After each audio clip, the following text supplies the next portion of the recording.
Hello friends, എല്ലാവർക്കും നമസ്കാരം. സാധാരണ ഒരു ഹാർഡ് ഡിസ്കിന്റെ ഉള്ളിൽ പ്ലേറ്റർ എന്ന് പറയുന്ന ഒരു ഡിസ്ക് ഉണ്ട്. ഈ ഒരു ഡിസ്ക് കറങ്ങുന്നത് 7200 പ്രാവശ്യമായിരിക്കും ഒരു മിനിറ്റിൽ. പക്ഷെ ഇത് തോഷിബയുടെ S300 എന്ന് പറയുന്ന മോഡലിൽ വരുന്ന ഒരു ഹാർഡ് ഡിസ്ക് ആണ്. ഇതിൽ 5400 പ്രാവശ്യമാണ് ഈ ഒരു ഡിസ്ക് കറങ്ങിക്കൊണ്ടിരിക്കുന്നത്. അങ്ങനെ വേഗത കുറഞ്ഞ് ഈ ഡിസ്ക് കറങ്ങുമ്പോഴത്തേക്കും നമുക്ക് എന്താണ് മെച്ചം? അതാണ് ഈ ഒരു വീഡിയോയിലൂടെ നിങ്ങൾ കാണാൻ വേണ്ടി പോകുന്നത്. അപ്പൊ എല്ലാവർക്കും നെക്സ സിസ്റ്റത്തിന്റെ പുതിയൊരു വീഡിയോയിലേക്ക് ഒരിക്കൽ കൂടി സ്വാഗതം.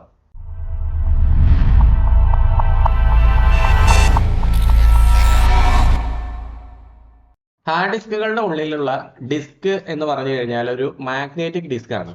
ഈ ഒരു ഡിസ്ക് സാധാരണ കേസിനകത്ത് കറങ്ങിക്കൊണ്ടിരിക്കുന്നത് ഞാൻ ആദ്യം പറഞ്ഞ പോലെ 7200 ആണ്. അതുകൊണ്ടാണ് 7200 RPM എന്ന് പറയുന്നത്. 7200 RPM ഉള്ള ഹാർഡ് ഡിസ്ക് എന്ന് നമ്മൾ അതിനേക്ക് വിളിക്കാറുണ്ട്. പക്ഷെ ഈ ഒരു ഹാർഡ് ഡിസ്ക് വരുന്നത് 5400 to 5700 ആണ് ഇതിന്റെ RPM വരുന്നത്. 3.5 ഇഞ്ച് ഡ്രൈവ് ആണിത്. പക്ഷെ ഈ ഒരു ഡ്രൈവില് ഒരുപാട് പ്രത്യേകതകളുണ്ട്. ഇങ്ങനെ വേഗത കുറഞ്ഞ് കറങ്ങുമ്പോഴത്തേക്ക് നമുക്ക് കിട്ടുന്ന മെച്ചങ്ങൾ, അതാണ് നമ്മൾ പ്രധാനമായിട്ട് ഈ ഒരു വീഡിയോയിലൂടെ സംസാരിക്കാൻ വേണ്ടി പോകുന്നത്. അപ്പൊ അതിൽ ഏറ്റവും പ്രധാനപ്പെട്ട കാര്യം എന്ന് പറഞ്ഞാൽ നിങ്ങൾക്ക് അറിയാം, വളരെ വേഗത്തിൽ ഒരു സംഗതി, ഒരു മോട്ടർ ഉണ്ടല്ലോ, മോട്ടർ ഇല്ലാതെ വേഗത്തിൽ കറങ്ങാൻ പറ്റില്ല.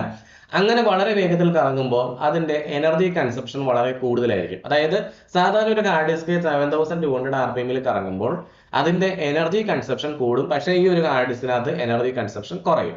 രണ്ടാമത്തെ കാര്യം എന്ന് പറഞ്ഞാൽ ഇതേപോലുള്ള ഡ്രൈവുകൾ വളരെ ലെസ് ഹീറ്റ് ആണ് ജനറേറ്റ് ചെയ്യുന്നത്. നമുക്കറിയാം, വളരെ വേഗത്തിൽ കറങ്ങുന്ന ഒരു മോട്ടറും വളരെ സ്പീഡിൽ കറങ്ങിക്കൊണ്ടിരിക്കുന്ന, വളരെ സ്പീഡിൽ സ്പിൻ ചെയ്തുകൊണ്ടിരിക്കുന്ന ഡിസ്ക് ഉണ്ടെന്നുണ്ടെങ്കിൽ അത് വളരെയധികം ചൂട് ഫ്രിക്ഷൻ മൂലം പ്രൊഡ്യൂസ് ചെയ്യും. പക്ഷെ ഇതുപോലുള്ള ഡ്രൈവുകൾ എന്ന് പറഞ്ഞാൽ 5400 RPM വർക്ക് ചെയ്യുന്ന ഡ്രൈവുകൾ ലെസ് ഹീറ്റ് ആയിരിക്കും ജനറേറ്റ് ചെയ്യുന്നത്. ആ ലെസ് ഹീറ്റ് ആയതുകൊണ്ട് തന്നെ നിങ്ങൾക്കറിയാം, ഇതുപോലുള്ള ഡ്രൈവുകളുടെ ലൈഫും വളരെയധികം കൂടുതലായിരിക്കും. മറ്റൊരു പോയിന്റ് എന്ന് പറഞ്ഞാൽ, ഇപ്പൊ നമ്മൾ ഒരു 1-2 ഡ്രൈവ് ഒക്കെ എടുത്തിട്ട് ഒരു NVRന്റെ ഉള്ളിലൊക്കെ നമ്മൾ ഇട്ട് കഴിഞ്ഞാൽ നമുക്ക് അത്രത്തോളം തോന്നാത്തൊരു സംഗതിയാണ് അത് ജനറേറ്റ് ചെയ്യുന്ന നോയ്സ്. പക്ഷെ വളരെ വലിയ സെർവർ ഫാമുകളും അതുപോലെ തന്നെ വളരെ വലിയ ഒരു എന്റർപ്രൈസ് ലെവലിൽ ഇതിനെപ്പറ്റിയൊക്കെ ചിന്തിക്കുമ്പോൾ നോയ്സ് വളരെ വലിയൊരു കൺസേൺ ആണ്. അപ്പൊ നോയ്സ് കുറയ്ക്കാൻ വേണ്ടിയിട്ട് എപ്പോഴും എന്ത് ചെയ്യണം? നമ്മൾ ലോ RPM ഡ്രൈവ് യൂസ് ചെയ്യാം. ഇനി മറ്റൊരു കാര്യം എന്ന് പറഞ്ഞാൽ, ഈ തോഷിബ എന്ന് പറഞ്ഞ ഈ ഒരു കമ്പനിയെ നമുക്ക് വിശ്വസിക്കാൻ സാധിക്കുമോ എന്നുള്ള കാര്യമാണ്. എന്റെയൊക്കെ കുട്ടിക്കാലത്ത് നമ്മളൊരു ടോയ് കാറോ അല്ലെങ്കിൽ ചെറിയൊരു റേഡിയോയോ ഒരു വാക്മാനൊക്കെ കാണുമ്പോഴത്തേക്കും നമുക്ക് മെയ്ഡ് ഇൻ ജപ്പാൻ എന്നതിന്റെ മുകളിൽ എവിടെയെങ്കിലും എഴുതി വെച്ചിട്ടുണ്ടെന്നുണ്ടെങ്കിൽ നമുക്ക് നല്ലൊരു വിശ്വാസം തോന്നുമായിരുന്നു. കാരണം മെയ്ഡ് ഇൻ ജപ്പാൻ എന്ന് പറഞ്ഞാൽ എന്തായാലും ക്വാളിറ്റിയിൽ കോംപ്രമൈസ് ചെയ്യാതെ സാധനം നിർമ്മിക്കുന്ന കമ്പനി ആയിരിക്കാം അവിടെ ഉള്ളത് എന്നൊരു വിശ്വാസം നമുക്ക് ഉണ്ടായിരുന്നു, അല്ലെ? ഇലക്ട്രോണിക്സ് രംഗത്ത് ചൈനയുടെ ആ ഒരു കുതിച്ചുചാട്ടം വരുന്നതിന് മുമ്പ് ഈ ഒരു മേഖലയിൽ വളരെയധികം ആധിപത്യം സ്ഥാപിച്ചിരുന്ന കമ്പനികളൊക്കെ ആയിരുന്നു ജപ്പാനിൽ ഉണ്ടായിരുന്നത്. അപ്പോൾ 148 വർഷമായിട്ട് എക്സിസ്റ്റ് ചെയ്യുന്ന ഒരു കമ്പനിയാണ് ജപ്പാനിലുള്ള ഈ തോഷിബ എന്ന് പറയുന്നത്. 1875 തോഷിബ എന്നുള്ള കമ്പനി ജപ്പാനിൽ സ്ഥാപിക്കുന്നത്. 148 വർഷമായി. ഈ ഒരു ഫീൽഡിൽ ഇത്രയും നാളൊരു കമ്പനി പിടിച്ചേക്കണമെന്നുണ്ടെങ്കിൽ എന്തായാലും ക്വാളിറ്റിയിൽ ഒരു കോംപ്രമൈസും ചെയ്യാതെ നല്ല ഉൽപ്പന്നങ്ങൾ വിൽക്കുന്ന ഒരു കമ്പനി തന്നെയായിരിക്കും. അപ്പൊ തോഷിബയുടെ ഈ ഒരു S300 ഹാർഡ് ഡിസ്ക് നമുക്ക് 3 കൊല്ലത്തേക്കുള്ള വാറണ്ടിയിലാണ് ലഭ്യമായിട്ടുള്ളത്. മാത്രമല്ല, ഈ ഒരു ഹാർഡ് ഡിസ്കിന് നമ്മുടെ വെസ്റ്റേൺ ഡിജിറ്റൽ പർപ്പിൾ ഹാർഡ് ഡിസ്കുമായിട്ട് കമ്പാരിസൺ ചെയ്യുന്ന സമയത്ത് പ്രൈസ് ഒരു അല്പം കുറവാണ്. അപ്പൊ അങ്ങനെയൊക്കെ നോക്കുമ്പോഴത്തേക്കും ഈ ഒരു ഹാർഡ് ഡിസ്ക് നിങ്ങൾ പർച്ചേസ് ചെയ്തുകൊണ്ട് യാതൊരു പ്രശ്നമില്ല. പിന്നെ എത്രയൊക്കെ പോസിറ്റീവ്സ് കാര്യങ്ങൾ പറഞ്ഞ് നമ്മൾ വീഡിയോ ഇടുമ്പോഴും അതിനകത്ത് പല ആളുകളും പറയാറുണ്ട് അതിന്റെ എന്തെങ്കിലും നെഗറ്റീവ് കാര്യങ്ങൾ ഉണ്ടെങ്കിൽ അതും കൂടെ പറയണമെന്ന്.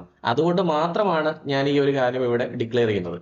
അതായത് നമുക്ക് ഇതിന്റെ ചെറിയൊരു ഡ്രോബാക്ക് എന്ന് പറഞ്ഞാൽ, നമ്മൾ വീട്ടിലോ ഓഫീസിലോ ഒന്നും വെക്കുമ്പോൾ നമുക്ക് ഈ ഒരു ഡ്രൈവിൽ നിന്ന് ഒരിക്കലും ഒരു ദോഷം ഉണ്ടാകുന്നില്ല.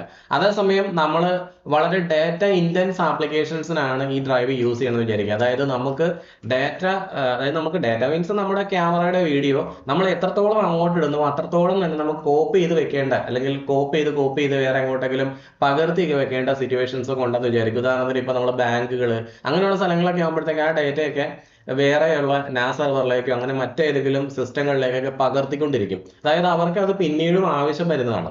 അങ്ങനെയുള്ള സിറ്റുവേഷൻസ് ഒക്കെ വരുമ്പോൾ മാത്രമാണ് ആ പകർത്താൻ എടുക്കുന്ന സമയം കുറച്ച് കൂടുതലായിരിക്കും. അതായത് കോപ്പി ചെയ്യാൻ വേണ്ടിയിട്ട് കുറച്ച് കൂടുതൽ സമയം എടുത്തേക്കാം. അതേസമയം നമുക്ക് നമ്മുടെ വീട്ടിലോ ഓഫീസിലോ ഒക്കെ നമ്മൾ ഇൻസ്റ്റലേഷൻ ചെയ്യുമ്പോൾ നമ്മൾ എപ്പോഴും നോക്കുന്ന കുറച്ച് വില കുറഞ്ഞ, കുറച്ച് കാലം നിൽക്കുന്ന, അല്ലെ, അങ്ങനെയുള്ള പ്രോഡക്റ്റുകളാണ് നിങ്ങൾ നോക്കേണ്ടത് അല്ലെങ്കിൽ നോക്കുന്നത്. അങ്ങനെയുള്ളതൊക്കെ ആണെന്നുണ്ടെങ്കിൽ ഇതുപോലുള്ള 5400 RPM വരുന്ന ഡ്രൈവുകളായിരിക്കും ഏറ്റവും സ്യൂട്ടബിൾ ആയിട്ടുള്ളത്.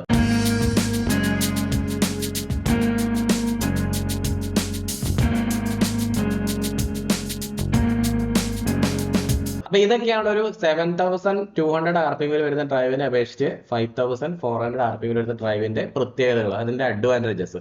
അപ്പൊ എല്ലാവർക്കും ഈ വീഡിയോ ഇഷ്ടമായെന്ന് വിചാരിക്കുന്നു. ഇഷ്ടപ്പെട്ട് കഴിഞ്ഞാൽ ലൈക്ക് ചെയ്യുക, അതുപോലെ തന്നെ നിങ്ങളുടെ കൂട്ടുകാരിലേക്ക് ഈ വീഡിയോ ഒന്ന് ഷെയർ ചെയ്ത് കൊടുക്കുക. അപ്പൊ എല്ലാവർക്കും നല്ലൊരു ദിവസം ആശംസിക്കുന്നു.